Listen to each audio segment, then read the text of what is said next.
Tambang emas terbesar di dunia yang dimiliki di Indonesia adalah tambang emas Grasberg. Tambang ini berada di Provinsi Papua. Selain menjadi tambang emas terbesar di dunia, tambang ini juga menjadi tambang tembaga terbesar ketiga di dunia. Sayangnya, tambang emas terbesar di dunia ini tidak dikelola langsung oleh pemerintah Indonesia. Hak pengelolaan area tambang Grasberg ini dimiliki oleh Freeport-McMoRan Copper and Gold dengan anak perusahaannya, PT Freeport Indonesia, yang menjadi pengelola langsung dari tambang emas ini. Ketika pertambangan ini dibuka, hingga sekarang, pertambangan ini telah menghasilkan 7,3 juta ton tembaga dan 724,7 juta ton emas. Kalau itu dibagikan pada setiap masyarakat Indonesia, maka setiap masyarakat Indonesia bisa mendapatkan kurang lebih 3 ton emas per kepala.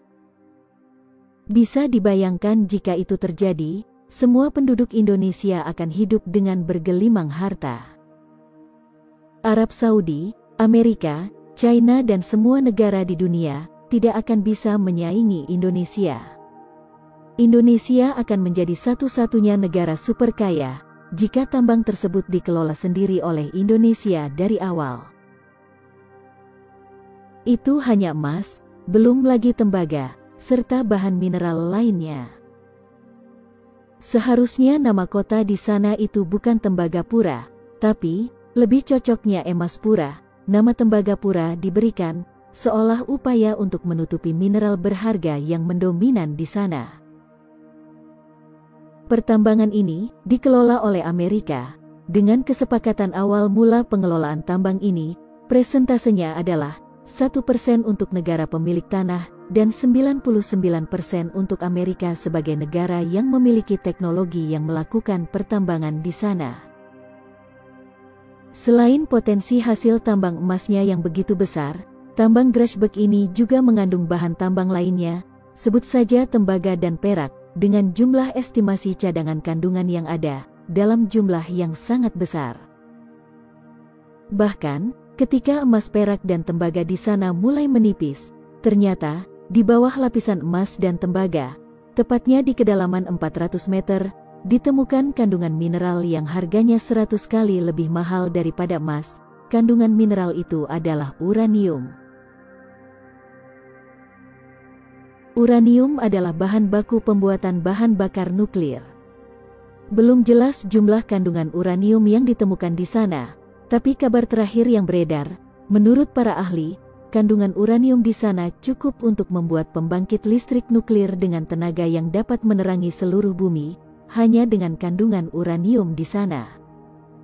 Seperti yang pernah dikatakan oleh pengamat pertambangan, pada tahun 2005, Freeport sebetulnya sudah mengakui bahwa mereka menemukan uranium, meski katanya tidak signifikan. Kecurigaan ini diperkuat lagi dengan proses smelting biji tambang sebagian dibawa ke luar negeri. Jadi bisa saja ada kandungan uraniumnya.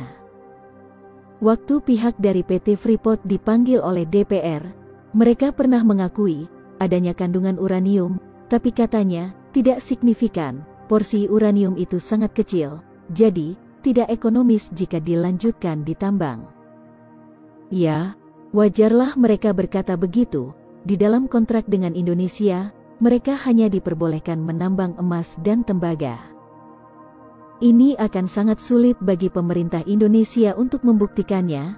Perusahaan Freeport itu tidak terbuka dan tidak bisa diaudit di Indonesia, namun terbuka di luar negeri.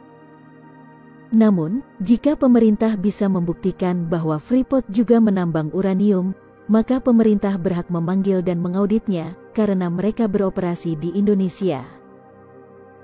Kecurigaan bahwa Freeport memproduksi uranium memang bukan hal baru. Pada masa pemerintahan Presiden Abdurrahman Wahid, Freeport pernah dituntut untuk ditutup oleh Menko Equine saat itu.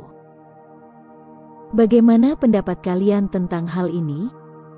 Tinggalkan komentar kalian di kolom komentar.